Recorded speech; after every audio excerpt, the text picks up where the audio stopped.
weddisa ani su weddisa maqaa kee eebbisa ani su weddisa maqaa kee eebbisa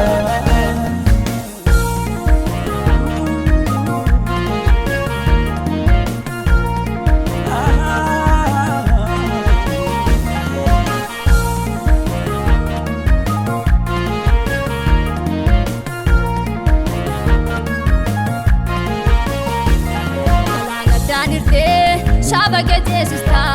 gara gadi kabde dirre lafa guuta sabasi wallana dawan sasiarga ade shalaida baran fadda kalana danirte sabagate sista gara gadi kabde dirre lafa guuta sabasi wallana dawan sasiarga ade shalaida baran fadda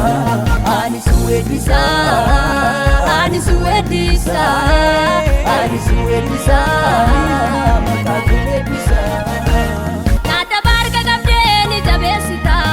nama abdii fitee abdiitti goota Nyaata barga qabdeeni jabeessita nama abdii fitee abdiitti goota kan kee maal dubbatu dinqiidha hundisaa baara koo siif kennee ani si weeddisa kan kee maal dubbatu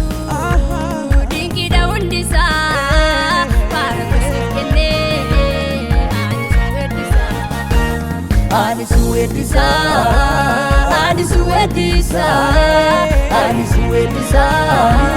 maqaa kee eebbisa ani si weeddisa maqaa kee eebbisa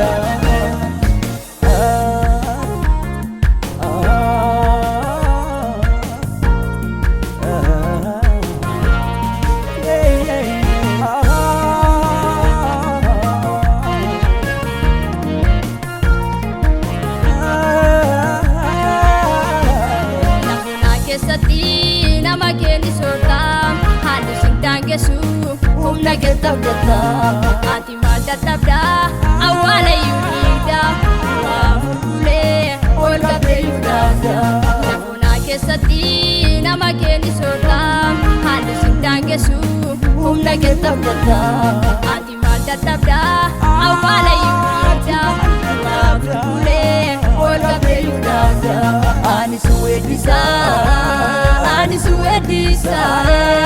ani si weeddisa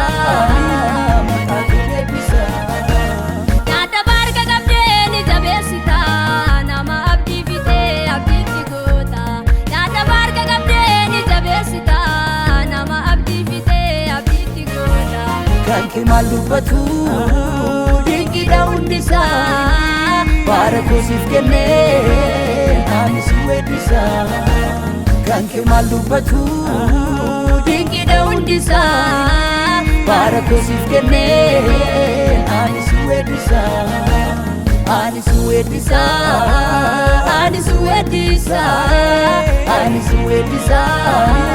maqaa kee eebbisa ani si weeddisa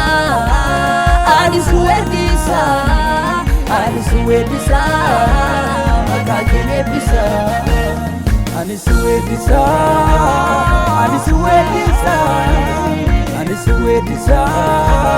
maqaa kee eebbisa